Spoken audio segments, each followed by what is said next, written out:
praying for families and praying for people to be kept from harm as well, ladies and gentlemen, brings us on to one of the main topics we're going to be talking about today as well, persecution of the Druze in Syria.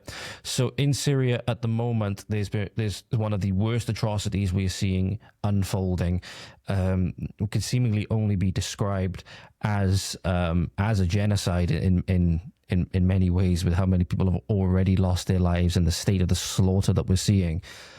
We covered last time the disrespect, the cultural disrespect that was occurring from these Islamist, and actually I'm not going to use the term, I hate that term. I actually made a post last night when Charlie Kirk highlighted the Grand Mufti of Londonistan, as I to call him, quote unquote King Charles, right? Cutting the ribbon on a new Islamic cultural center in Oxford or something. And he said the king or the defender of the faith capitulating to the Islamists. And I had to make a point saying, like, look, can we get rid of the Islamist term, please? Because it's just to deliberately distract people from what the actual problem is, okay? Because they don't want to use the term Muslim or Mohammedan because it carries these negative connotations that people have now associated with race, even though it has nothing to do with that, okay? It's just, again, another way of us capitulating to the propaganda machine that we have allowed to be entrenched in our politically correct society that has damaged so many, as I said, potentially millions and millions of people. And I'm not just talking about young girls, I'm talking about people that are in prison for social media posts, talking about people that have been killed in terror attacks, for example, all of these things. But you can't look back in anger. You can't generalize all of these things. You know, if a terror attack happens, you got to watch the what was the Norm Macdonald joke? If a terror attack was to happen in the US, I'd be like really concerned over the pushback against peaceful Muslims or something like that. The Norm Macdonald joke. But I mentioned before that the cultural thing that was happening with the Druze, where they were like ripping off the mustaches and stuff like that, because that was a way of denigrating them in their culture and really rubbing salt in the wound. Well, there's been a lot of other things that have been happening in Syria at the moment that really deserve your attention. So the terrorists in Syria, the Al-Jilani militant, however you pronounce his goddamn fucking name, I really don't care, are now forcing the unarmed Druze civilians to jump off the buildings. So jumping to the death, they're forcing them to commit suicide. I'm just going to double check, ladies and gentlemen, to see if on the video they actually do show it. I'm obviously not going to show it if they do end up actually, yeah, they do. I'm going to play part of this video for you, ladies and gentlemen, but please, when you're watching this, be respectful. You're witnessing some people's very last moments. I'm not going to actually show the part where they basically, what happens is they go to a balcony, they're forced to go to a balcony, and they end up, you know, throwing themselves over the balcony. I'm not going to show you that bit, but you are going to see the walk up to the balcony in a minute, just to highlight again the depravity that's going on in this area of the world. There's that video coming to you now, ladies and gentlemen.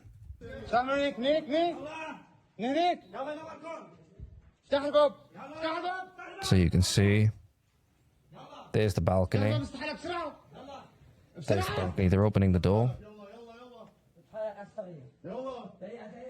And here's where they're being forced to go to the balcony, and you can see that the guy's about to step over. And that's where we're going to cut that video. That's where we're going to cut that video. Very shortly after that, ladies and gentlemen, they do get forced to over the balcony to jump to their deaths. So, yeah, I'm just going to quickly, because again, it's important to really bring as much attention to these things as possible.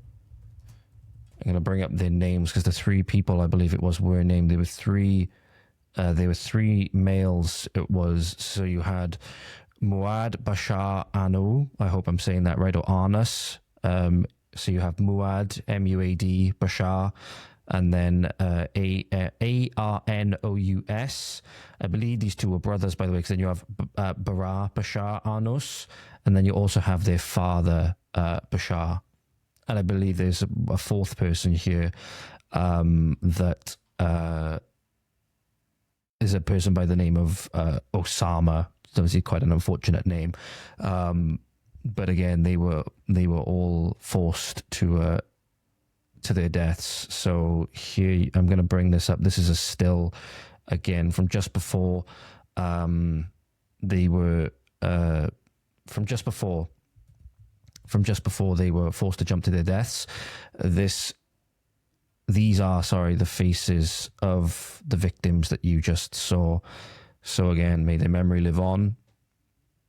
May their killers and all of the the radical Muslim militants that are perpetuating these atrocities face the justice that they deserve, and face the justice that they deserve.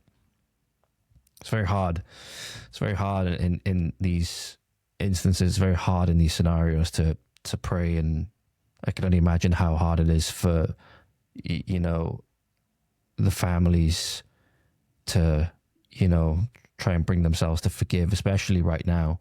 But that's what I'm saying. May pray for these people, ladies and gentlemen, that obviously pray for the repose of these gentlemen's souls, and pray for their families that they be comforted, and their hearts not harden too much, where, and again, this is coming from the standpoint of Christianity being true, that they may compromise their own salvation. But truly, truly horrendous stuff. And it really does make me sad when you see a lot of the prominent, not only conservative commentators, this was going to be something which I talk about in the next episode when I talk about the church bombing again, or the church attack rather. Obviously, Israel claims that it was an accident, that it was stray ammunition. The only thing that gets me with that is that they haven't claimed what they were shooting at. For it to be stray ammunition, they just said that it was part of a military operation. And I'm like, well, if you've hit a church, I want to know exactly what you were friggin' aiming at, and given that they don't exactly have the best track record with regards to churches in Gaza and stuff like that, which I didn't even really know there were churches in Gaza before this. Given they didn't really have the best track record, you can look back through 2014 all the way through 2023. There was quite a few churches I think were attacked and destroyed. Again, you struggle to give them the benefit of the doubt on this one, and that's coming from somebody that's been very pro-Israel especially since October the 7th, right? But you have more from the Druze and stuff like that. For example, ladies and gentlemen, where this is just, you're about to see now the militants running through the streets and the carnage that is unfolding. The one thing I was going to say was that the pontiff, the supreme pontiff of Rome, the Pope, still hasn't said anything about the Druze or the hostages in Gaza, which I saw as a valid thing that a deacon in England put up, saying like maybe in the address pretty soon could the Pope actually address the hostages still being held in Gaza, right? Because that'd be one of the biggest things that's going to bring this war to a close sooner than anything, is not only the complete extirpation and elimination of Hamas, but obviously getting the hostages back. And again, I didn't really see Pope Francis call anything with regards to that, or, well, unless obviously it was juxtaposed with the war coming to an end. There was never anything saying, can we have the hostages returned to Israel, please? But this is what's going on. Again, focus is Syria at the moment. This is what's going on, literally through everyday streets. This could be any town of yours if these people were to come here, mind you. So again, just because it's over in Syria doesn't mean that it couldn't happen here, especially with how many people we've got coming over from the security breach and how many people we've already allowed here, the millions we've already allowed here. This could be many towns in England, Wales, Scotland and Ireland very, very soon.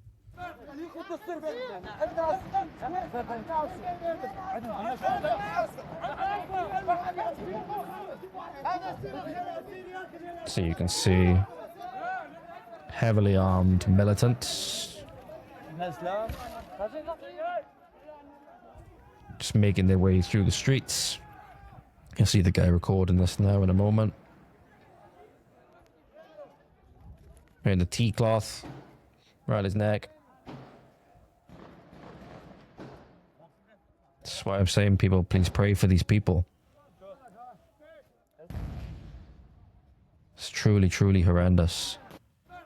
And make no mistake, there's been many. It's not just like, these are not just meaningless bombs going off and stuff like that. I think it's in the tens of thousands so far. I think I don't know the exact figure. Might see if I can find it a bit quick in a moment.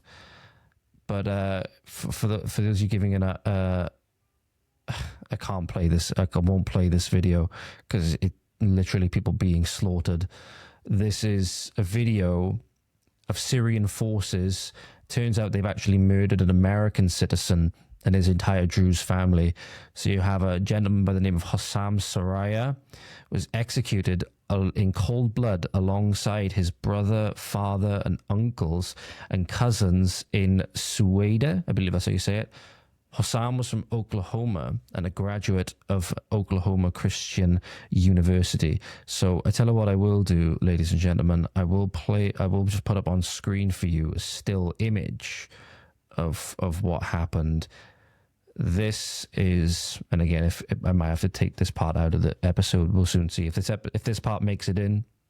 You know, it's good for you guys to see. This is the moment. This is the moment these people you're seeing kneeling here in the image were open fired upon by these militants. Again, I'm not going to play the actual video, but you can see a little bit of the dust from where, you know, stray bullets are landing and stuff like that, because they just open fire indiscriminately. Pray for these people. These were their last moments. These were their last moments. I'll be interested to see if Trump has anything to say on this. Recently, I believe it was Laura Loomer said on X that Trump had advised, or Trump had put out a statement about the now current leader of Syria, al-Jilani, as this, you know, big and strong man or something. And again, just makes you wonder who's advising him at times, especially when you look at the Epstein stuff and stuff like that.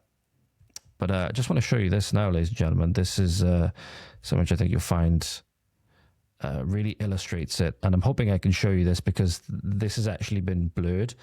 So what you're going to see coming up on screen now, if this actually makes it in, this might not make it in if you're looking at YouTube or something like that, right? This might not make it in.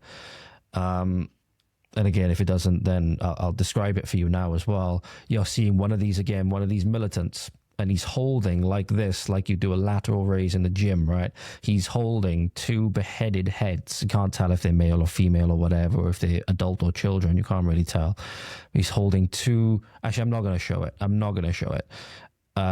Two beheaded heads and smiling this massive grin. In fact, what I will do is I'll see if I can zoom in enough to where I can just show. It's going to be not very detailed, but just to where I can show his face. So this, ladies and gentlemen, now, I think I should be able to show this. This is the face of somebody that's holding up two beheaded heads, which you can just see with the pixelation here on the side. And you can see how happy, how elated, you know, just a pure bloodlust. Just a pure bloodlust. And then you wonder why our politicians saying Muslim values are, for example, in this post where this person's posted about Mark Carney, Canadian values or Muslim values or British values. No, they're not. No, they're not.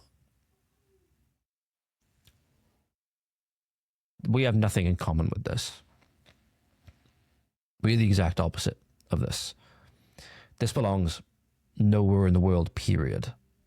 This belongs nowhere in the world, period. And again, really, really sad to see in some instances that a lot of the people that want to go Israel, all of these things, they're completely silent when it comes to this. Shame with regards to obviously at least at time of recording, I've just brought up some of his posts on X as well, that the Supreme Pontiff, you know, Pope hasn't said anything about this. It makes you wonder, do they not want to say anything because they don't want to offend? They don't want to offend. They're scared of what the you know, the backlash will be, or they're scared of how they'll be criticized or whatever. Why are they not saying anything? Are they saying it, for example, about Israel because they know they'll get away with it? They know they'll get away with it in... Sorry, ladies and gentlemen, I got a really weird sound coming through my headphones. Are they saying about Israel because they know they'll get away with it, for example? Whereas if they were to say it about these militants in Syria, they might then, you know, fear some kind of retribution or something like that? I don't know. Obviously, it's easy for me to, sit here and criticize and all of these things, right? But again, you do have another set of atrocities going on now, and people are just completely silent about it. People are completely silent about it. It's truly, truly horrendous. I'm just going to see if I can... What the hell's going on here? Very weird. Sorry, my headphones are making a really weird sound. It's really, really annoying. It's very annoying indeed. I turn that all the way down. Now I can't hear anything. I need to keep it up a little bit because otherwise I can't even hear the media. So again, pray for the families, pray for the souls of the fallen, obviously, ladies and gentlemen. And pray for all the evildoers as well. Pray for all the evildoers that they will come to understand, that what they're doing is heinously evil, and that they may be able to save themselves. That's ultimately what we should want.